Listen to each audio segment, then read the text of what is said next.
Genesis chapter 47. Joseph went and told Pharaoh, My father and brothers, with their flocks and herds and everything they own, have come from the land of Canaan and are now in Goshen.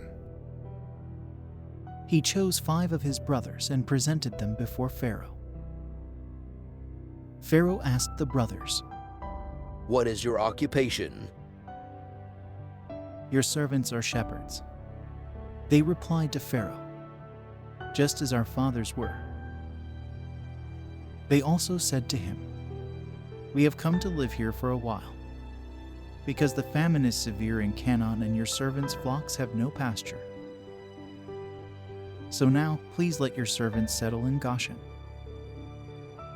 Pharaoh said to Joseph, Your father and your brothers have come to you, and the land of Egypt is before you. Settle your father and your brothers in the best part of the land. Let them live in Goshen. And if you know of any among them with special ability, put them in charge of my own livestock.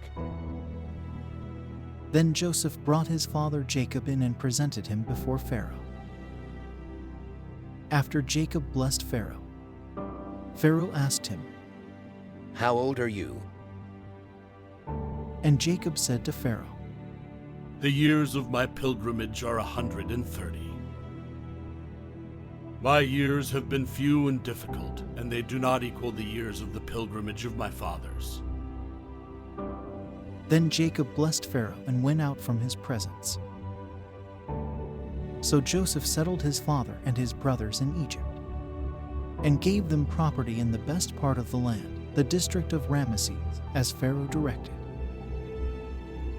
Joseph also provided his father and his brothers and all his father's household with food, according to the number of their children. Joseph and the famine. There was no food, however, in the whole region because the famine was severe. Both Egypt and Canaan wasted away because of the famine. Joseph collected all the money that was to be found in Egypt and Canaan in payment for the grain they were buying, and he brought it to Pharaoh's palace. When the money of the people of Egypt and Canaan was gone, all Egypt came to Joseph and said, Give us food. Why should we die before your eyes? Our money is all gone. Then bring your livestock. Said Joseph.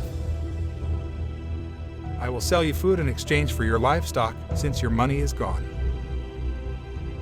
So they brought their livestock to Joseph, and he gave them food in exchange for their horses, their sheep and goats, their cattle and donkeys.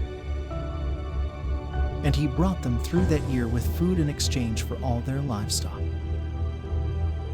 When that year was over, they came to him the following year and said, We cannot hide from our Lord the fact that since our money is gone and our livestock belongs to you, there is nothing left for our Lord except our bodies and our land. Why should we perish before your eyes? We and our land as well. Buy us and our land in exchange for food, and we with our land will be in bondage to Pharaoh. Give us seed so that we may live and not die, and that the land may not become desolate. So Joseph bought all the land in Egypt for Pharaoh. The Egyptians, one and all, sold their fields because the famine was too severe for them. The land became Pharaoh's, and Joseph reduced the people to servitude from one end of Egypt to the other. However, he did not buy the land of the priests, because they received a regular allotment from Pharaoh, and had food enough from the allotment Pharaoh gave them. That is why they did not sell their land. Joseph said to the people, Now that I have bought you and your land today for Pharaoh, here is seed for you so you can plant the ground. But when the crop comes in, give 1/5 of it to Pharaoh. The other 4/5 you may keep as seed for the fields and as food for yourselves and your households and your children. You have saved our lives. They said, May we find favor in the eyes of our Lord. We will be in bondage to Pharaoh. So Joseph established it as a law concerning land in Egypt, still in force today, that a fifth of the produce belongs to Pharaoh. It was only the land of the priests that did not become Pharaoh's. Now the Israelites settled in Egypt in the region of Goshen. They acquired property there and were fruitful and increased greatly in number. Jacob lived in Egypt 17 years, and the years of his life were 147. When the time drew near for Israel to die, he called for his son Joseph and said to him, If I have found favor in your eyes, put your hand under my thigh and promise that you will show me kindness and faithfulness.